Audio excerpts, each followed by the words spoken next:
Movies have only begun through. Comic cons around the world also celebrate video games, novels, and television shows. The audience has become so large that some cons focus on just one art form.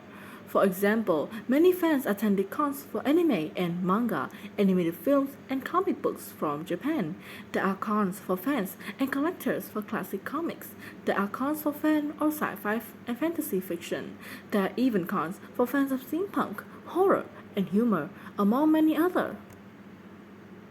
Big cons and small. Comic cons happen in cities all over the world. Outside the huge convention in San Diego and New York, the crowds are smaller but just as enthusiastic. Check online or in your local newspaper to find out if there's a Comic Con coming in a town near you. You might be surprised at what you find out. Local fans mix in a big name cartoonists and movie stars at smaller cons.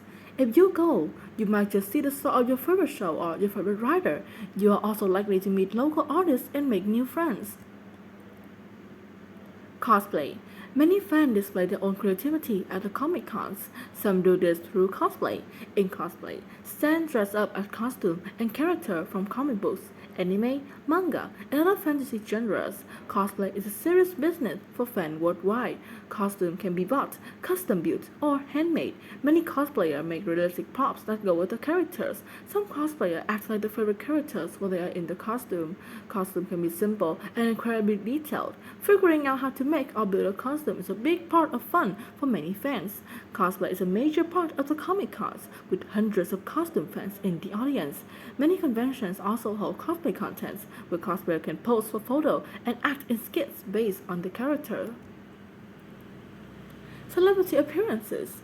At the Comic Cons, fans also meet creators personally. Stars often may take part in panels where they speak about their experience of making comic books, films, and shows. The audience member can sometimes ask questions during panels, have their photos taken with celebrities, and get autographs.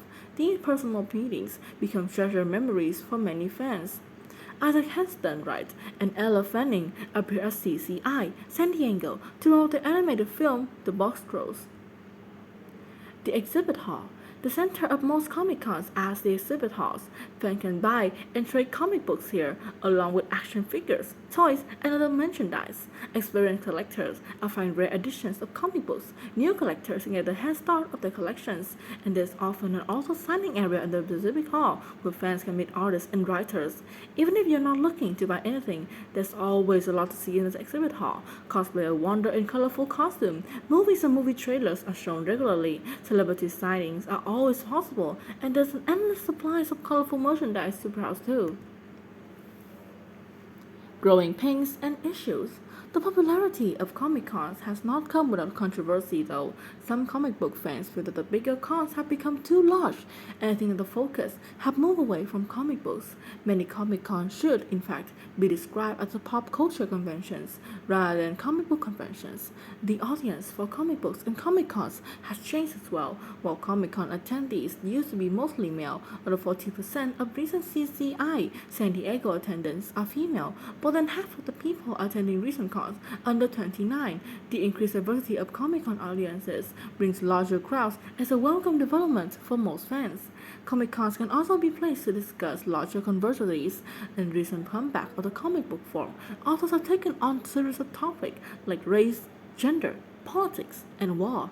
These comics are not to everyone's liking, and some comics and even the subjects of banned book campaigns, whereas the library is asked to take a book off the shelf. Spider-Man and Batman comics, for example, have been challenged in some places because of adult themes. Readers, teachers, and librarians often discuss censorship on the panels of the Comic Cons. One result of these talks have been the rise of the label graphic novel and graphic mentor to describe the comics that are meant for adults. Some of whom are no longer kids only. Some comics are fictional and aren't. Some are educational and some are meant for entertainment. Some deal with adult themes, while others provide an escape to fantasy world. Since comics are a device, why should all comics be shelved together in libraries and schools? What role do comics have in society? And these questions are frequent topics at the Comic Con panels. pushing the boundaries. Keeping up with the variety of comic books can be challenging, but overall, it's an exciting time for Comic Cons. The huge range of comics available today have resulted in bigger and wider audiences for comics and conventions. Fans of every age, color, and gender can find themselves represented in a comic somewhere. Heroes might look like Superman, a younker from Botswana, and a reporter on the ground of Persona. And there's no limit to what can ever happen in a comic book or who can read in heroes. In the end, this is what draws people to the Comic Cons. The cons and the stories that inspire them create a world where ordinary people can be transformed into heroes. Many people return to the experience over and over.